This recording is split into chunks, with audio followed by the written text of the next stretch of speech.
What the heck is up, sinners? It's you. So I'm going to continue on my stories about evangelism, and I'm going to go back to the first day we went out as a group with the young adults from the gathering. So there are these guys that were with us, Joey and Derek, and I love those guys so much. Joey, you've probably seen him in a couple of my videos. He's a tall, funny white dude. We often make fun of him, call him Kip, but really, he's really cool, like super fashionable guy. But anyways, he was with our friend Derek, who is like a super buff vegan, and so they were talking with this guy, and I was on another part of downtown, and I wanted to go look for them. So then I had my skateboard with me. I skated around to them, and I found them close by this cafe called Pilates downtown, and they're talking with this older gentleman, and I'm pretty sure he was part Indian. He looked like he was kind of Indian, and they seemed to have like a lot of there's a lot of tension in their conversation. It was crazy. I felt bad at first because I was like, man, one of these guys, it's their first time coming out here like this, and their first couple experiences is someone like yelling in their face. And even if I remember back, I think the guy was yelling so much that he was spitting a little bit. And I remember he was smoking too, and he was doing that thing that's really disrespectful, and then blowing in my friend's face. And my friend, he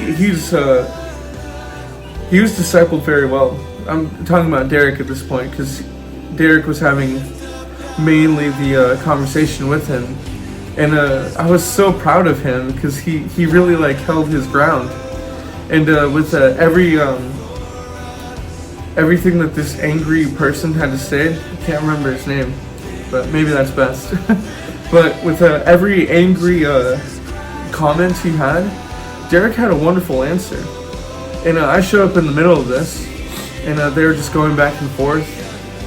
And I just remember cutting in, and I just remember saying, "Hello, sir, I'm with them." And then he was really nice to me. He looked at me, shook my hand, and said, "Oh, I thought you were just some stranger." And then he shook my hand and said, "It's nice to meet you." And by then, I just got this stupid haircut. It was like a faux hawk, and it grew out a little bit, so I was trying to do this thing, comb it to the side. I'm so glad my hair grew out a little bit. But the first thing he said to me was, "What up with your hair?" Like, what the heck is up with that? And I was like, "What, you don't like my hair?" And he said, "No, I don't like my hair." And then he was like, "Oh, but I don't like my hair either," he says, "I don't like my hair." And then I was like, "Sir, you have a wonderful head of hair." But I wanted to tell him about the gospel. I didn't want to sidetrack too far. So then I asked him, I just jumped into the conversation, and I wanted to ask him, "Sir, do you believe in God?" And he had this theory. He said he believes that there is a God. And in the Old Testament, he would kind of interact with us, Old Testament time. But he says today, I think he's just done with us. He says, I think he's completely done with talking with us. And he just honestly, he said, honestly, I just think he just wants us to leave him alone. And I told him, okay, well, let me tell you something.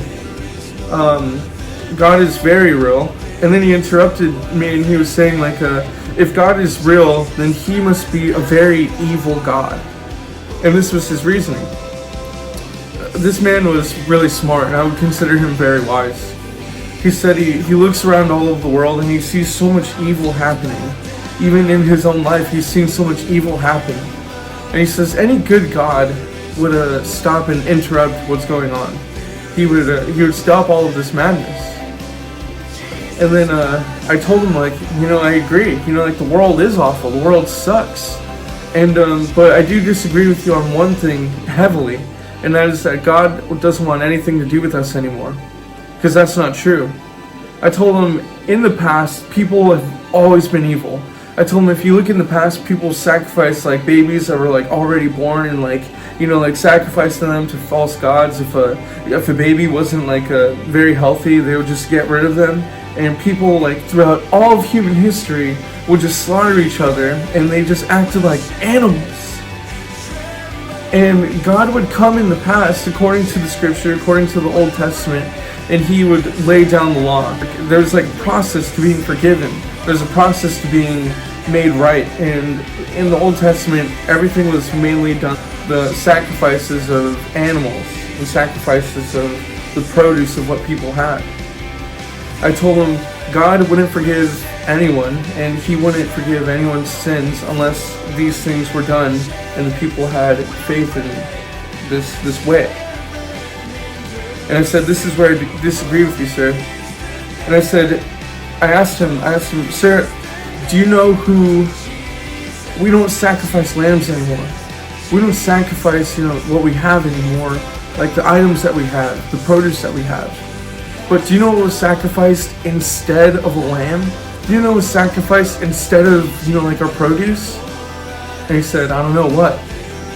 And I said, Jesus Christ, Son of the living God. He paused and he didn't know what to say, but he said, you know what?